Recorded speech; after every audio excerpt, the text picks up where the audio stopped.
In this video I'm going to cover 3 simple ways you can use to set targets that are both ambitious but are also realistic and maintainable. If you're a beginner in Google Analytics, this video is going to save you a ton of time and a ton of frustration, so be sure to watch this video until the very end. This video is part 3 in a series that I'm doing on the scoreboard framework. Over the years I've worked with a lot of people in analytics and I've seen a lot of people struggle while working with data. Sometimes working with data just feels very overwhelming. It feels like you need 2 years of training before you can get anything useful out of it.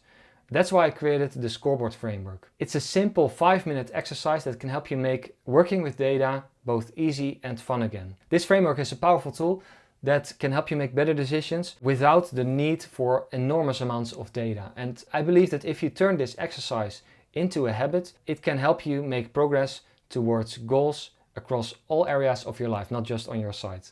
All right, let's go.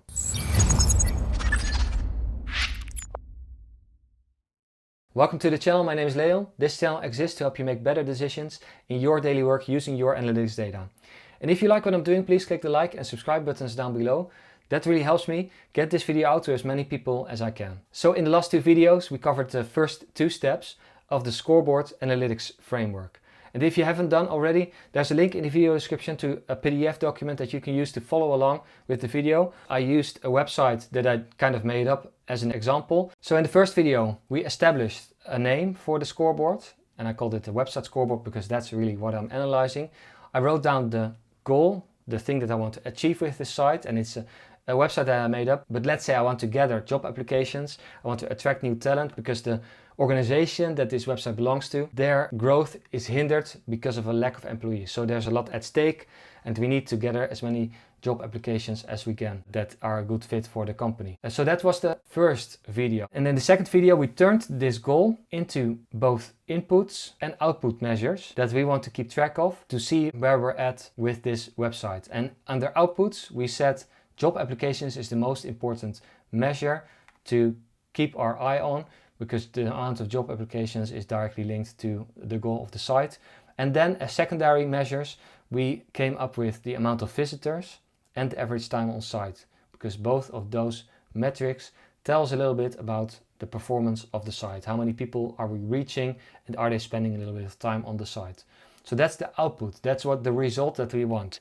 And under inputs, we defined what we're putting in to our website in order to get the output that we want, that we need. And a very common scenario is that you have budget, so you have money that you put into the site, you have time that you put into the site. Many times there's something recurring that you're doing. For instance, you're writing blog posts every other day in order to grow your organic reach on social media or on Google search. Well, then the amount of blog posts is something that perhaps you want to keep an eye on.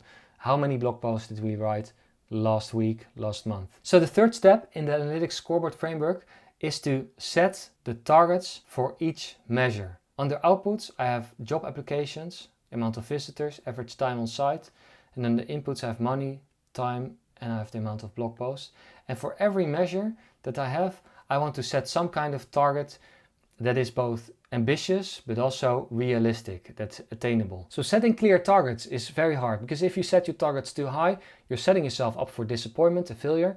But if you set your targets too low, you're leaving too much on the table. So over the years, I've come up with 3 simple ways to make a target that is both realistic and ambitious. Let's take our job applications as an example. The first method that we can use to set our targets for this specific measure is to use what I call history matching.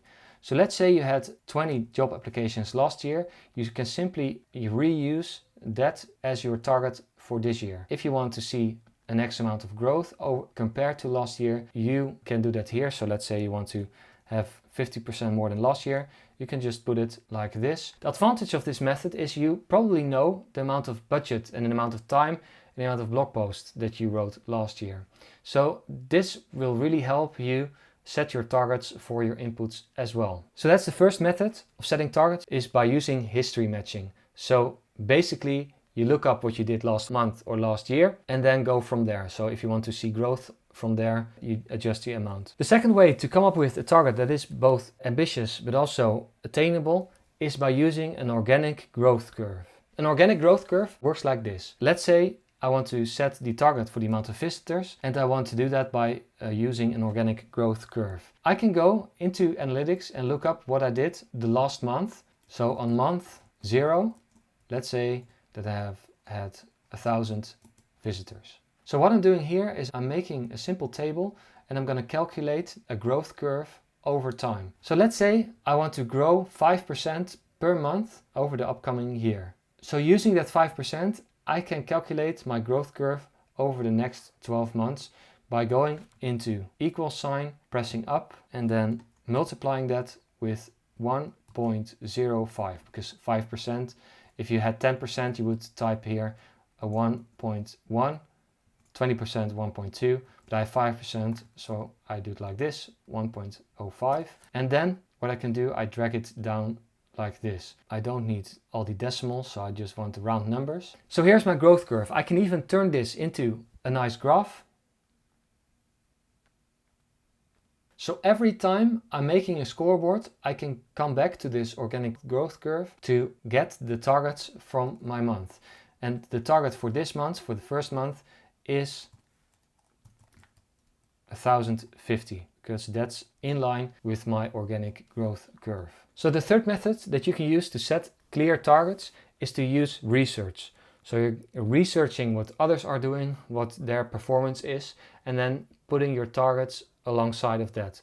You can use this, for instance, if you have a social media channel, because many statistics of social media posts are still public data, so you can compare yourself to your competitors. To be honest, I really like the others better because this third method is based in comparison. I really like to work from my own unique strengths and capabilities and not look at others so much. But you can still use comparison and research to set targets based on what others, competitors, are doing. Alright, that's it for today. That's the third step of the scoreboard analytics framework. Setting clear targets that are both ambitious but are also attainable and are realistic and set you up for success. I hope this video was clear. I hope it was helpful. If you have any questions, please leave them down in the comments below. In next week's video, we're going to cover the fourth step of the framework and we're going to go over the best way to monitor any website. Alright, I hope you have a great day and I'll see you in the next video. Goodbye.